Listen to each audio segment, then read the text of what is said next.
그래서 저는 이제 설계사분들께는 이런 거에 절대 연루되시면 안 되고, 이 처음에 가입할 때도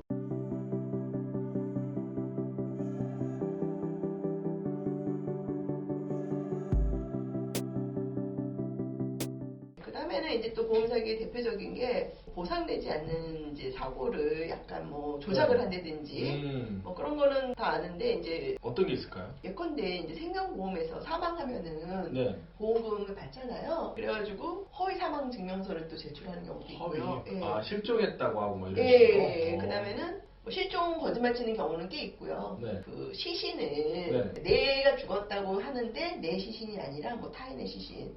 그리고 왜 대표적으로 해외에서 사망하면 시신 확보가 어려워요. 그러면 또 거기 뭐 병원 진단서 저저저 해가지고 뭐 이렇게 받아오고. 이건 이미 다 알려져서 지금은 안 될 거예요. 실제로는 살아 있는데. 그렇죠.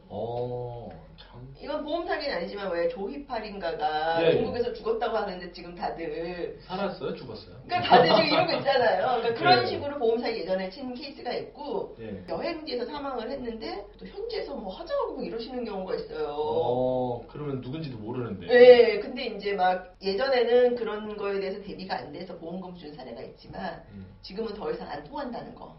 영화 찍는 것도 안 되고 진짜. 그리고 또 대표적인 게 상해나 질병보험에서 병원에서 이제 허위 진단서 떼는 거. 이거는 이제 의사나 병원도 같이 처벌받는 건데요. 이거는 너무나 오래전부터 있었던 일인데 아주 만연해 있어요. 그래서 제가 이제 한 예를 설명을 드리면은, 입원을 하면은 이제 뭐 입원만 커버해주는 실손보험도 있고 이렇잖아요. 입원 처리를 하는데 이 당일 입원이라는 게 있어요. 그렇죠. 하루 6시간. 6시간 잘 아시는군요. 근데 이거를 그럼 6시간을 그냥 있으면 되는 건 아니고 6시간 집중 케어를 해야 되거든요. 근데 환자는 30분만 있었는데 당일 입원을 해가지고 하고 뭐 이런 식으로 연루되는 경우가 아주 많아요. 근데 저도 사실 그 병원 원장님도 조금 알긴 하는데 이거 잘못하면 의사 면허가 문제가 커질 수가 있거든요. 아니 근데 이거를 왜 하는지 내가 그러니까 이해를 못하겠어요. 이게 당일 입원이 신경을 쓰셔야 되는 게 여러 가지로 문제가 있어요. 일단 이렇게 사후적으로 보험금 청구를 하면 보험금 당연히 못 받고 사기로 처벌이 되죠. 근데 이제 또 무슨 문제가 있냐면, 우리가 고지 의무 관련해서 몇 가지 묻잖아요. 뭐 최근 3개월 내에 뭐 입원 진단 받은 적 있습니다. 이게 가장 짧은 게 있고, 그다음에 5년까지를 물어요. 그렇잖아요. 5년 내에. 근데 당일 입원을 입원이라고 생각을 대부분 안 하기 때문에 내가 5년 내에 당일 입원한 걸 기억하는 사람은 거의 없어요. 그렇지. 근데 이게 나중에 고지 의무 위반이 돼요. 또 반대로 또 이렇게. 예. 당일 입원을 웬만하면 저희 보험회사에서는 좋아하지 않아요. 근데 이걸 또 만약에 있었으면 고지를 해야 되는데 입원으로 고지를 해야 되는 거예요. 근데 이제 물론 이제 저한테 오시면은 진실에 맞게 다 방어도 되고 공격되고 뭐 그렇습니다만, 죄송합니다. 잠깐 광고를 했는데요. 하셔도 돼요. 유명하시니까. 이 당일 입원이 제가 보니까 이슈가 너무 많은 게, 일단 고지 의무 관련해서 이걸 기억을 못 해요. 그렇잖아요. 그것도 3개월 내면 어쩌다 기억을 하겠지만 5년 내에 못해요. 일반인들은 인지를 할 수가 없어요. 근데 이게 고지 의무 위반이 돼가지고 진짜 보험금을 받아야 되는데 못 받는 케이스들이 있어요. 보험회사도 참 끈질기네. 이거를 또 찾아내가지고. 근데 뭐 보험회사 입장에서는 당연히 찾아내야 되는 거고. 그래서 저는 이제 설계사분들께는 이런 거에 절대 연루되시면 안 되고, 이 처음에 가입할 때도 그 뭐 5년 내에 입원이나 수술 진단 받은 적 있으십니까에 한번 이렇게 물어봐 주셔야 돼요. 혹시 당일 입원 하신 적 있냐. 맞아요. 그런 게 있습니다. 사실 저도 한 번도 안 물어봤는데. 근데 사실 그걸 물어본다는 거는 제가 볼 때 진짜 오버해서 물어보는 건데, 저는 이제 이런 케이스를 몇 번 보니까 솔직히 저한테 물어도 저 기억 못해요. 맞아요. 중요한 게 뭐냐면, 저희가 그 실무와 뭐 이런 법과 이게 좀 괴리감이라기보다는 좀 차이가 있을 수 있어요.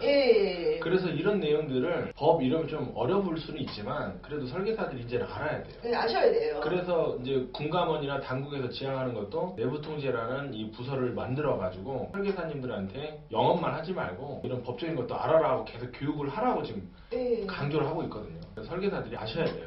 그다음에는 이제 또 보험사기 유형으로는 보험사고를 과장하는 거. 이거는 딱 아시겠지만 뭐 근데 대표적인 게 뭐 통원 치료했는데 입원 치료를 바꾼다든지 치료 기간을 연장을 한다든지. 맞아요. 이거는 근데 다 알면서도 또 돈에 욕심이 있어 이러신 분이 있어요. 근데 이거 절대 그러시면 안 되고요. 근데 요새는 이 과잉 진료를 하면 일차적으로 건강보험공단에서 걸른단 말이에요. 그래서 과잉 진료로 판단이 되면 의료 수가를 안 주거든요. 그런데도 하고 있다는 거죠. 이게 많고요. 이게 이제 과잉 진료 의료가 이슈가 많은 게 보험 사기로 되는 경우도 있고 또 반대로 보면은 이걸 이용해서 진짜 이제 좀 사기적인 사람들은 본인이 막 가임치료 요구하잖아요. 보험금 받으려고. 그럴 수도 있죠. 네, 그거는 처벌 받아야 되는 게 맞는데, 네. 근데 우리가 병원에 아파서 가면은 우리가 전문가가 아니잖아요. 네. 근데 의사가 당신 이런 수술해야 돼, 이거 해. 그러면 우리 전문가의 의견을 존중해서 당연히 그렇게 하는 거잖아요. 맞아요. 근데 내가 그 보험 사기나 연루된 걸로 피보험자나 보험 수익자가 이런 경우가 있어요. 그러니까 이런 경우가 모르고 이렇게 보험 사기를 치는 경우라는 거죠. 예. 근데 이제 저는 그런 경우라면은 그거는 충분히 법의 보호를 받아야 된다. 근데 이제 보험사 입장은 좀 다르더라고요. 그러니까 보험사는 또 이제 그 보험사의 돈이라는 거는 계약자의 돈이니까 쓸데없이 나가면 안 되는 거잖아요. 그거는 그렇죠. 그쪽 입장이 맞고 일반 개업자나 설계사 입장에서는 본인이 적극적으로 가행 진료를 한 거는 처벌받아야 되지만 그게 아니라 의사가 하라고 그랬으면 우리가 의사는 아니잖아요. 아파서 갔는데 당신 ABC 해야 돼. 이번 며칠 해야 돼. 그러면 그거는 의사 말을 따르는 게 맞는데 경우에 따라서는 그런 경우도 보험 사기에 연루됐다고 이렇게 막 공격이 들어오는 경우가 있더라고요. 맞아요. 그런 경우는 저는 이제 충분히 방어를 할 수 있다 그런 얘기고요. 그다음에는 이제 최근에 또 이제 금감원에서 발표한 보험 사기 케이스가 몇 가지가 있어요. 가장 대표적인 거로는 이제 실손보험 사기 너무나 흔하죠. 뭐 통원 횟수 부풀린다든지 치료비나 이런 걸 받은 적도 없는데도 막 했다든지 아니면은 도수 치료 자체는 불법은 아닌데 최근에 10번인가로 제한이 됐죠. 근데 예전에는 이게 제한이 없었어요. 그래가지고 스포츠 마사지 가느니 도수 치료를 받겠다 뭐 이런 게 유행할 정도였거든요. 그래가지고 이제 그런 게 이제 대표적인 케이스라고 이제 발표를 했고요. 그다음에 이제 사무장병원. 사무장병원 아시죠? 사무장병원은 병원 자체가 불법이잖아요. 예. 근데 이제 사무장이 의사를 고용한 건데 이분들을 아주 그냥 사무장병원의 특징이 그 가라 환자들이 많다는 거죠. 제가 조금 전문 용어를 썼습니다. 가짜 환자들. 가짜 환자들이 많아가지고 이 차트 환자라고도 하죠. 차트에는 막 30명 이렇게 있는데 실제로 입원 안 하고 그런 경우에서는 우리 강북당국이 아주 철저하게 조사를 하고요. 그거는 이제 건보회사도 받고 보험회사도 받고 너무나 이거는 흔한 케이스라 보험사에서 이미 아는 병원들이 있대요. 무슨 병원 하면은 알고 거기서 이제 하면은 이제 그런 데서 이제 연루되면은 사실 보험 사기 피하기 힘들고요. 괜히 그런 병원 가면 안 돼요. 안 되죠. 그리고 이제 백내장 가행 치료가 최근에 많이 문제가 돼요. 맞아. 요새 백내장이 정말 문제예요. 백내장 자체는 이게 포괄수가 대상이라서 수술 비용이 100에서 한 130만 원밖에 안 된대요. 그랬더니 이제 안과에 가면 비급여 항목으로 다초점 렌즈를 해주겠다. 맞아요. 다초점 렌즈 하나 넣으면 이게 몇백? 뭐 심한 경우에는 1000 넘게도 받는데요. 맞아요. 그렇게 해가지고 많은 분들이 해피하게 백내장 수술하고 시선보험 선고하고 그래서 이거에 대해서도 감옥당국이 아주 그냥 철저하게 지금 밝혀내는 중이에요. 원정 많이 가요. 원정까지 가나요? 백내장 때문에 제주도도 가고 그래서 원정을 많이 가요. 지금 제주도 얘기를 하셨는데 우리 보험사 SI 유닛의 전문 조직이잖아요. 그런 것도 봐요. 이 사람이 서울 사는데 왜 백내장 수술 같은 거를 서울이나 집 근처에서 안 하고 제주도까지 갔지? 그렇게 의심을 다 합니다. 그리고 하나 더 말씀드리면 요새는 SI에서 뭐까지 보냐면 특정 설계사의 고객이 특정 병원을 계속 가는 것도 봐요. 맞아요. 그러면 이 설계사도 같이 의심을 받는 거예요. 그래서 경기도에 사는 사람 왜 자꾸 지방을 내려가지? 그렇죠. 근데 알고 보니까 설계사가 같은 사람이었네. 그러면은 같이 의심을 받고 조사도 실제로 받아요. 지금 말씀해주셨는데 이제 연관된 건데 이게 이제 브로커형이 있어요. 그래도 이제는 브로커가 그 설계사가 이제 브로커인 경우도 있고 최근에 이제 트렌드가 대규모의 기업형 의료 광고 브로커에는 보험사기 조직이 있대요. 그래가지고 이제 브로커 법인을 설립하고 다단계로 전국에다가 이 조직망을 이제 설치를 하는 거예요. 그럼 브로커는 누구냐?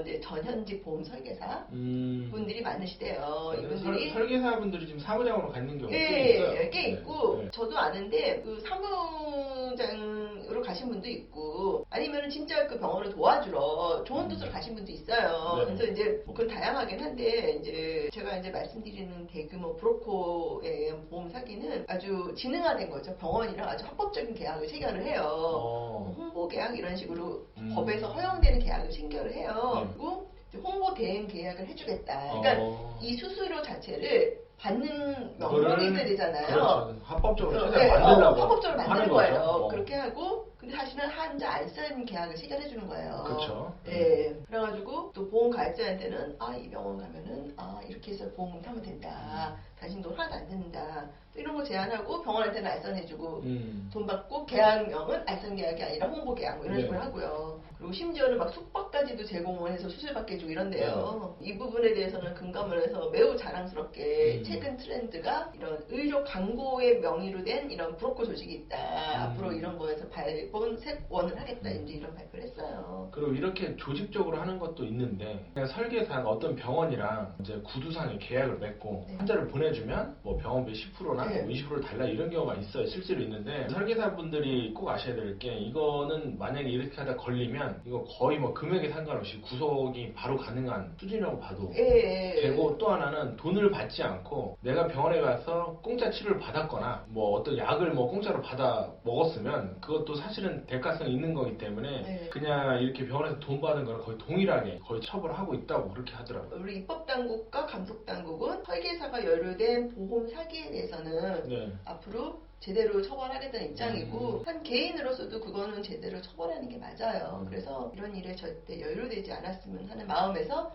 오늘은 보험 사기를 준비해봤습니다. 네, 감사합니다. 감사합니다.